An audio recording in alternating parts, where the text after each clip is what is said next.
श्रीराम. साधक हो, सध्या आपण सोमवार ते शनिवार श्री ब्रह्मचैतन्य गोंदवलेकर महाराज यांच्या परंपरेतील साखरखेर्डा येथील संत परमपूज्य श्री प्रल्हाद महाराज यांचे श्री देवीदास अमृत मोहरील लिखित संक्षिप्त चरित्राचा आस्वाद घेत आहोत. तसेच रविवारी श्री महाराजांच्या काही भक्तांचे अनुभव ऐकणार आहोत.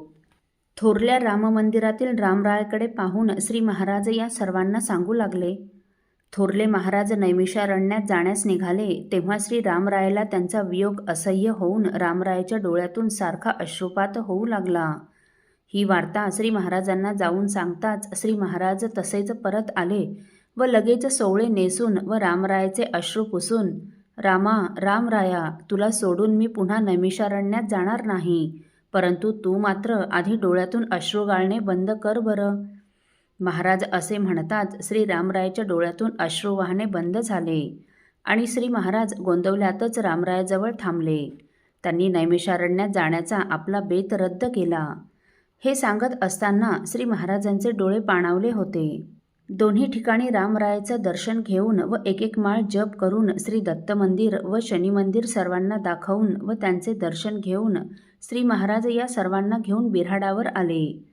तेथे आल्यावर श्री महाराज या सर्व मंडळींना म्हणाले, आता आपण हातपाय धुवून पाणी वगैरे प्या व विश्रांती घ्या. श्री महाराजही तेव्हाच पाणी प्याले. श्री महाराजांजवळ श्री रामरायासमोर आलेले पैसे ठेवण्यासाठी एक कापडाची चंची होती.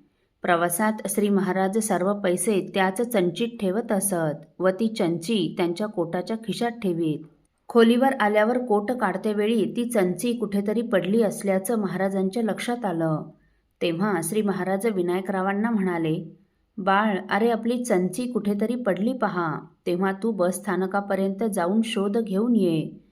अगदी सहज बोलावं असं त्यांनी विनायकरावांना हे सांगितलं. तिळभरही दुःखाची छटा त्यांच्या चर्येवर दिसत नव्हती. श्री सद्गुरू रामरायाच्या चरणकमलावर त्यांची वृत्ती अखंड स्थिर झालेली असून रामध्यानातच ते सदैव मग्न असत. प्रवासात रामरायासमोर आलेले सर्व पैसे श्री महाराज त्याच चंचीत ठेवत असतात हे विनायकरावांना माहीत होतं. म्हणून ते मात्र कासावीस झाले आणि लगेच चंचीचा शोध घेण्यासाठी म्हणून निघाले. परंतु आता मंदिरात येऊन 1.5-2 तास उलटून गेले होते तेव्हा चंची कशी सापडावी अशी शंका त्यांच्या मनाला व्यापू लागली. परंतु श्री महाराजांची आज्ञा म्हणून ते जरा वेगातच निघाले. तो काय आश्चर्य! मंदिराच्या मुख्य प्रवेशद्वाराजवळ चंची पडलेली त्यांना दिसली. तेव्हा त्यांनी धावत जाऊन ती चंची उचलली व लगेच महाराजांना आणून दिली. चंची हरवल्याचं समजलं तेव्हा आणि आता ती सापडली तेव्हा श्री महाराजांच्या चर्येमध्ये किंचितही बदल झाला नव्हता. अहो, ते जसे बसलेले होते तसेच होते. त्यांनी आपली मांडीसुद्धा बदलली नव्हती, तर मग धावपळ तर दूरच राहिली. घरावर तुळशीपत्र ठेवून तुळशी काष्ठ्यांच्या मण्यांची माळ, तुळशीचा कंठा त्यांनी गळ्यात घातला त्याच क्षणी त्यांनी हा देह रामाला समर्पण केला होता. आम्ही झालो रामार्पण अशीच त्यांची सदैव अवस्था व हीच अखंड जाणीव त्यांना होती. हा देह श्री सद्गुरू रामरायाचा आहे, तेव्हा त्यांना हा देह जसा वापरायचा तसा वापरावा यावर सर्वस्वी सद्गुरू श्री रामरायाचाच अधिकार आहे असं समजूनच त्यांचं जीवन पुढे सरकत होतं. आणि जिथे देहचं रामार्पण झाला तिथे पैसा तो काय? अहो, अशी विदेहासारखीच त्यांची देहावस्था असल्यामुळे तो आनंदघन परमात्मा सद्गुरू रामराय त्यांच्या हृदयात वास्तव्य करून कायमचा विसावला होता. श्री महाराजांचा हा देह म्हणजे श्री सद्गुरू रामरायाचं चालतं बोलतं मंदिरच होतं. चंची देऊन विनायकरावांनी श्री महाराजांकडे पाहिलं. आता महाराजांना आनंद होईल. चंची सापडली, फार छान झालं बरं बाळ, असं काहीतरी महाराज म्हणतील. किमान किंचितचं हास्य तरी त्यांच्या मुखावर दिसेल अशी त्यांची अपेक्षा होती. परंतु तसं काहीच न होता केवळ त्याचा व सर्व मंडळींचा भाव पाहून महाराज म्हणाले, आपलं काहीच नाही बरं बाळ. अरे, हे सर्व रामरायाचं आहे, हा देहही त्यांचाच आहे. भगवंतांनी भगवद्गीतेत सांगितलेली स्थितप्रज्ञतेची सर्व लक्षणे त्यांच्या आचरणातून प्रगट होत होती. म्हणूनच तर त्यांच्या चेहऱ्यावर अखंड समाधान विलसत होतं. त्यांची शांती, समाधान कशानेच भंग होत नव्हतं.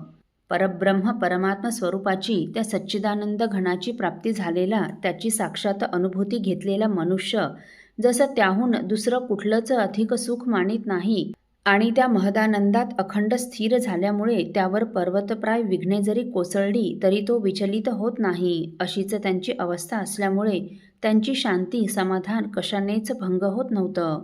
खोलीवर सायन संध्या करून महाराज सायन उपासनेसाठी सर्व मंडळींना घेऊन मंदिरात आले आणि तेथेच शेजारती करून रात्रीच्या 20व्याला खोलीवर आले.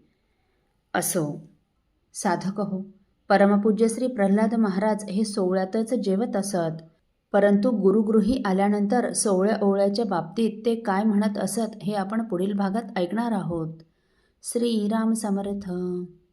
आपल्यातील कोणा श्रींच्या भक्तांना श्रींचे काही अनुभव आले असतील तर कृपया आपण मला ते 9422843253 अथवा सुनीलदादांच्या 9892608401 या व्हॉट्सअप नंबरवर कळवावेत अशी नम्र विनंती.